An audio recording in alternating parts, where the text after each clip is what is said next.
Good morning and welcome to City Desk. We are honored this morning with the presence of the Honorable Richard M. Daley, Mayor of the City of Chicago, joining us on City Desk, and also another gentleman who has been absent for a long time, but welcome back, Steve Neal, the political editor of the Chicago Sun-Times. Both of you, welcome back to the show. It's been a long time. Thank you, Dick. Thank you. Mayor, let me start out with the hardball. Okay.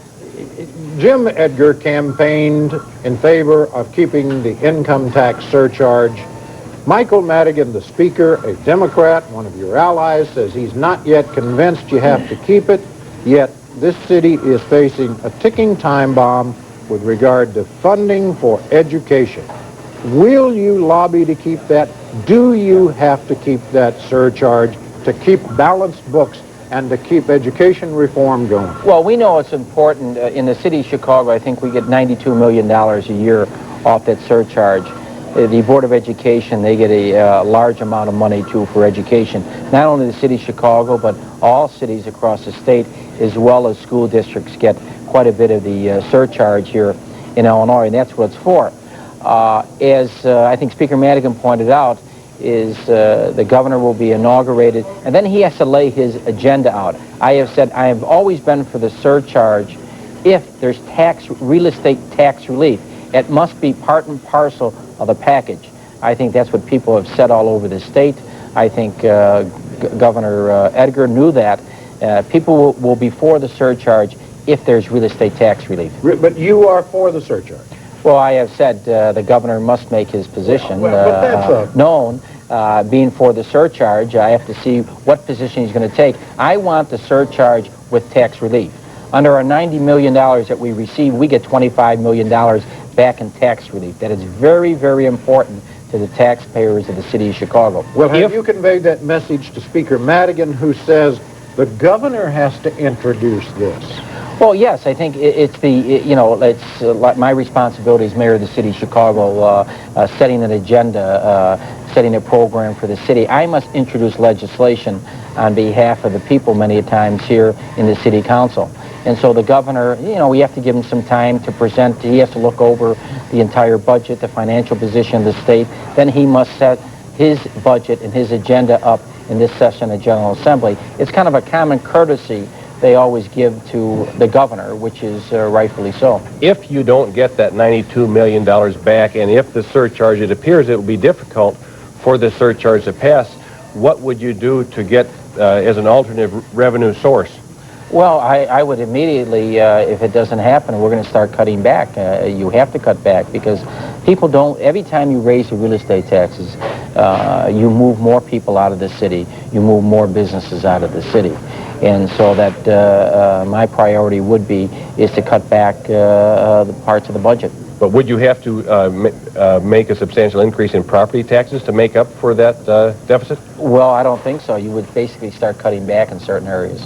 But you might get a lot of flack just for cutting back. People don't want to lose services. Well, no, you would have to look at areas of the budget where you can cut back. Any idea? And no, not yet, not as yet. We have been working at it. We have, be very frank, Sid Lawrence, our budget director, has, this budget was unique because we had that, whether or not you're going to get the surcharge, and so that we have alternative plans. You still have that, though? Yes, we still have alternative ways. I've done, in the last 2 years, Dick and Steele, I've cut back the budget. I provided more services. We've given tax relief. People want more efficiency, more productivity in regards to the operation of the city, and I think that's my style on management, going into the budget and carefully looking at the budget at all times. One final question on this, just for clarification. If Jim Edgar introduces a proposal to keep the income tax surcharge, you will support it? Well, I have to give the governor the opportunity. I want to see what the proposal is. I mean, you just don't say you're for something without seeing the specifics. What I would like to have is real estate tax relief in the package. But you need the surcharge. Well, I think you need the revenue. Yeah, I think the people need it, not only here in Chicago but throughout the state. Mayor Daley, the Bears are playing the Giants today for the National Football League playoffs. The Bears president, Mike McCaskey, has suggested that he might move the team to the suburbs just as the Giants moved across the river, into New Jersey. Now, do you think there's what is your position on a new Bears stadium, and what is your administration prepared to do to stop them from doing what like Sears did and moving to the suburb? Well, first of all, when we talk about the Giants moving, that was a Meadowlands. That was a large complex of baseball, hockey, basketball, theater. I mean, it's a huge complex. It was a great idea. I had that idea in 1982. I mean, not too many people heard about it. When I was running for mayor, I always thought that a Meadowlands complex would be very important to the city of Chicago. That was before, you know, the Wrigley Field remodeling. That was before the Sox Park. That was before the Bulls. Would this have been over at West Madison Street near the Chicago Stadium? I was looking more at the, in connection with the McCormick Place, going from 26th Street, going north in that area over the icy tracks. That was an idea they had in '82. Some people liked it, but unfortunately everybody went their own ways. When we talk about the whole idea of McCormick Place, the priority is the trade and conventions. And then from there, when we talk about a dome stadium, Indianapolis has it, Atlanta has it, and we're in competition. And like anything else, they have to show they can market it. It is not a Bears stadium per se.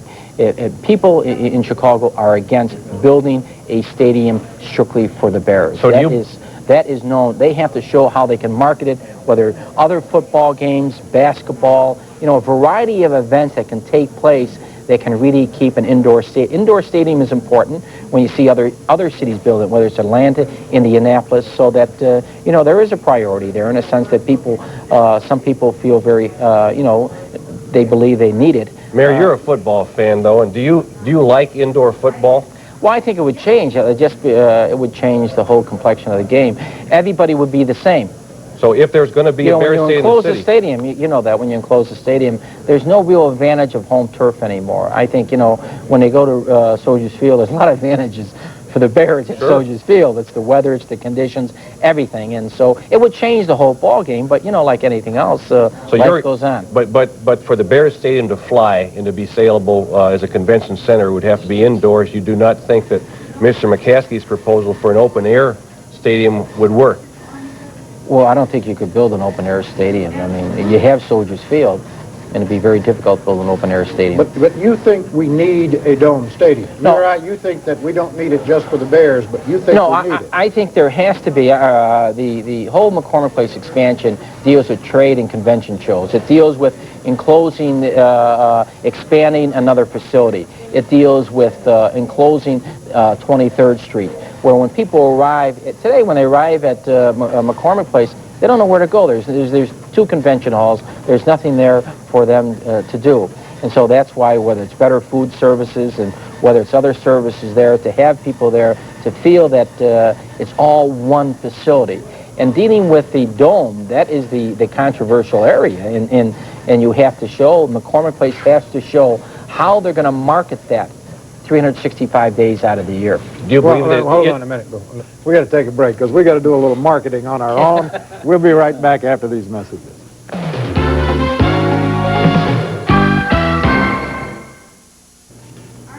We're back with Mayor Daley. Mayor, let me turn your attention back to Friday's City Council meeting. Alderman Robert Shaw, for whatever reason, wants hearings on the city taxis. He wants hearings on the medallions. He wants hearings on the rate increases. He wants subpoena powers to get any kind of information they need from the taxi companies. And people are saying, what's wrong with public hearings? Because that was shunted off to committee and it may never surface. Well, first of all, Dick, in regards to the whole taxi cab controversy in the last 2 years, we've been in the forefront of uncovering corrupt practices, uncovering problems with passengers, dealing with whether or not, as Carolyn Schoenberger pointed out, whether or not cabs would travel to certain parts of the city. We've been in the forefront of suspending, revocating licenses there.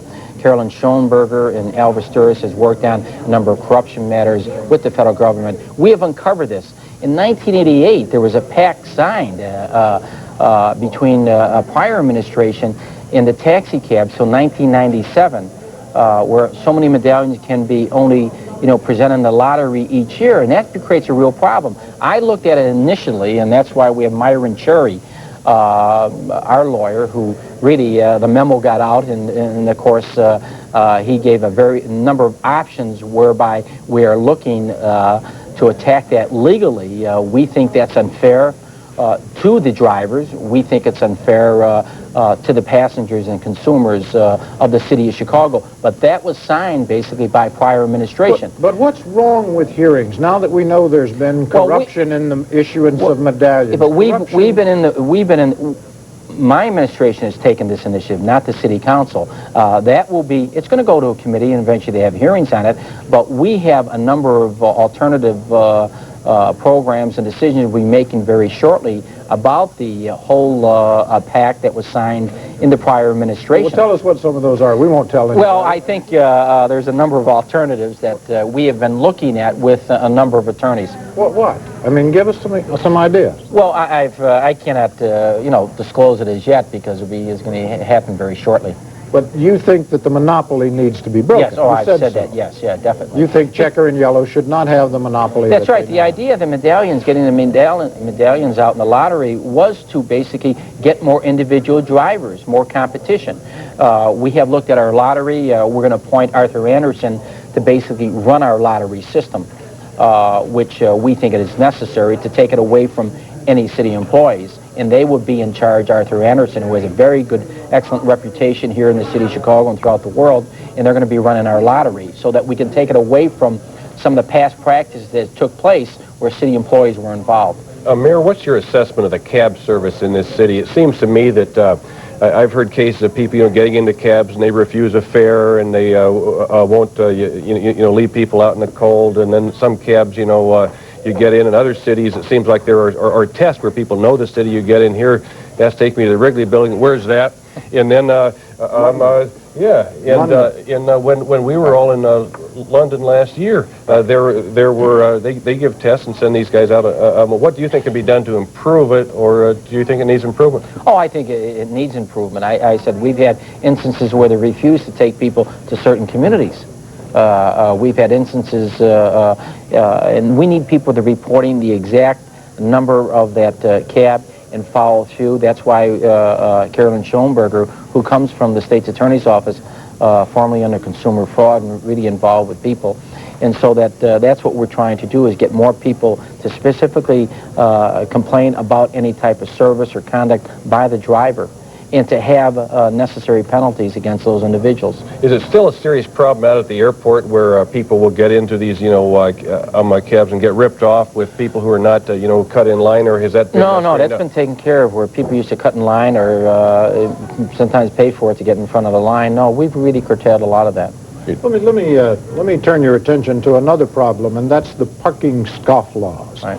I mean, you have recently signed a new contract with a parking ticket, basically collection service or billing service, administrative adjudication, which everyone had talked about and hadn't been done, even though it had been approved by the legislature. But Alderman Shaw and others are proposing another amnesty, right, saying, why not let those people... There are 20 million tickets outstanding by your own estimates.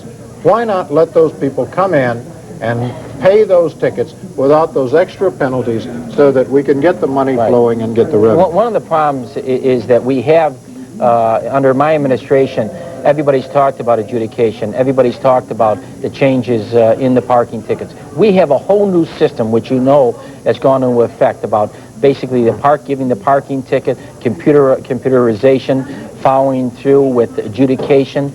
The Denver boot teams are doing a very good job dealing with those that owe quite a bit of money, not to the city council and not to the mayor of the city of Chicago. They owe the money to the people. Now, when we talk about prior to 1986, you're right. There's from estimates from $10 to $20 million. What we're going to get all those records in place and then evaluate. I don't have anybody knocking on the door saying, I owe 200 tickets. They think they're going to get away with it. And the message now is that, well, we're going to have an amnesty and they don't have to worry. They don't have to pay the tickets. And so basically, once we get the records and once we accumulate all the data, we're going to file lawsuits against them. We're going to Denver boot those individuals. They owe the money to the people of the city of Chicago. And you can ask anybody who owns a home, paying real estate taxes, anybody who's a renter, they're saying, hey, they owe it to us. that can directly affect the operations of the city of Chicago. But you have a contract that's kind of a sweetheart deal for EDS. I mean, EDS. Wait, let me finish. Yeah. EDS gets 18% of any ticket that they collect that's a year old, and for anything or less than a year old, and for anything that's over a year old, they get something like 25 to 30% of that. I mean, it's to their advantage to keep the fines up there and not do anything. Well, basically, it's we're trying to collect it for the city. We know city employees can't do this. I mean, this has proven historically in the last 10 years about collecting parking tickets, and it's grown worse. In other words, they're multiplying it. This is a good, strong contract that we want to collect the money owing to the people of the city of Chicago. Why should they get an extra fee? I mean, why can't they collect those in the normal course of business instead of getting extra money for collecting back? One of the problems is the records are in disarray. I mean, we've had how many revenue directors? The whole adjudication was once in Public Works. Public Works bills your bridges and roads. An adjudication of parking tickets was in Public Works. It was not a priority. No one cared about it. My administration cares about this. It's the safety of people on the streets. It also deals with the revenue owing. It costs us a lot of money to give tickets. That's the money that we should be collecting on behalf of the people. Back in 1983, former Mayor Jane Byrne gave you 4 debates when you were running against each other in the Democratic primary. Why will you not give her one this time? Well, when we look back in '83, a month ago I decided not to debate. I said after these 2 elections, this will be 11 elections in 10 years. I've had debates, I've had campaigns in this city, in this county. I think people know my record as mayor, know my record as state's attorney. Now it's up to the 2 candidates to present their record. I'm not going to be running their campaigns. Well, what about... Steve, I hate to do this to you again, but you can ask this right after this break, and we'll come right back to Steve Neal right after these messages.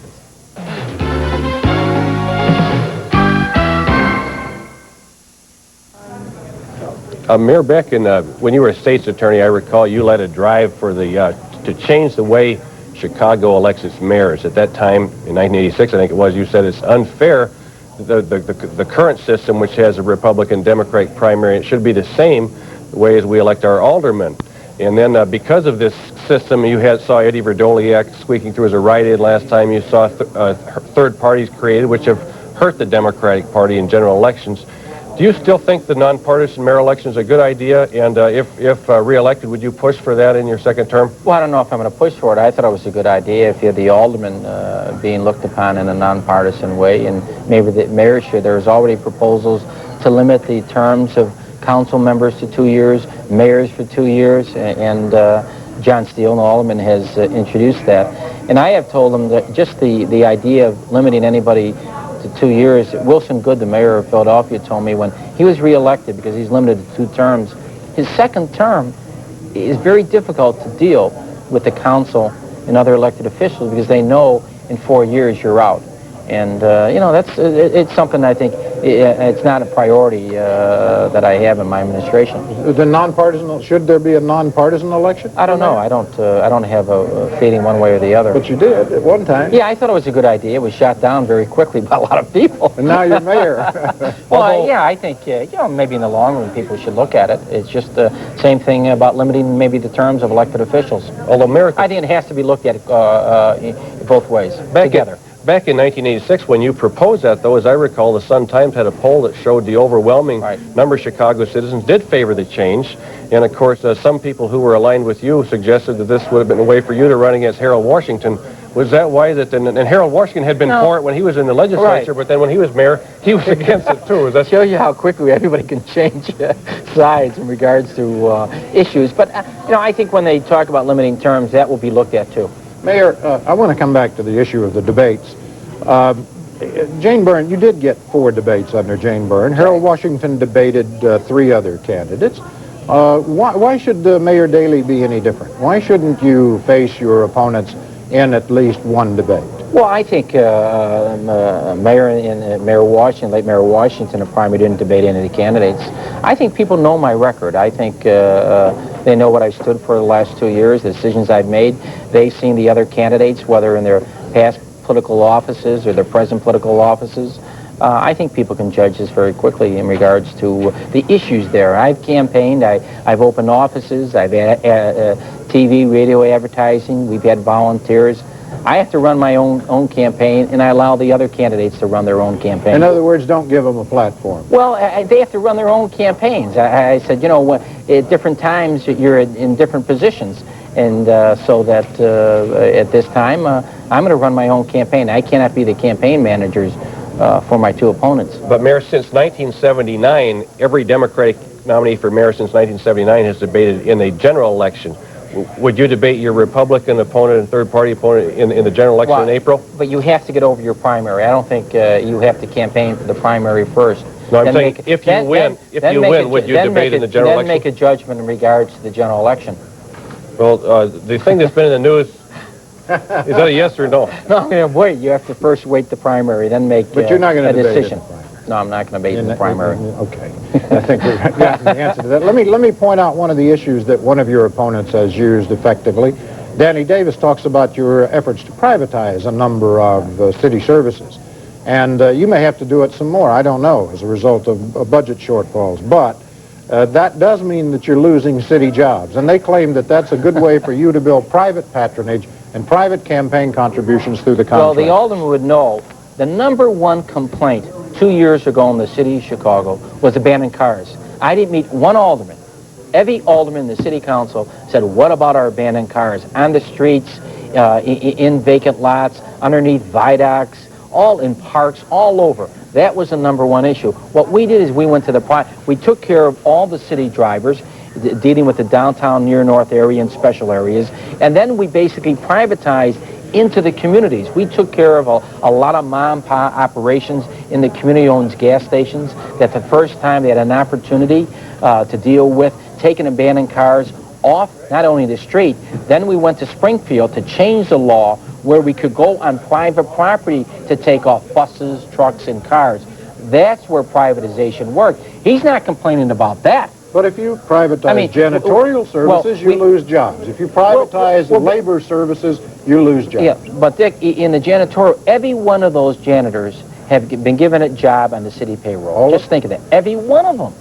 No jobs were lost? No, none of their jobs are lost. But what we did is we privatized a number of smaller operations, 321 North or South, other smaller operations that you do not have the control of the management over them. But Mayor, admittedly, if you continue to privatize city services, you're going to have to cut jobs, aren't you? Well, eventually, you know, what we're looking at now, we talked about the alcohol and drug abuse program.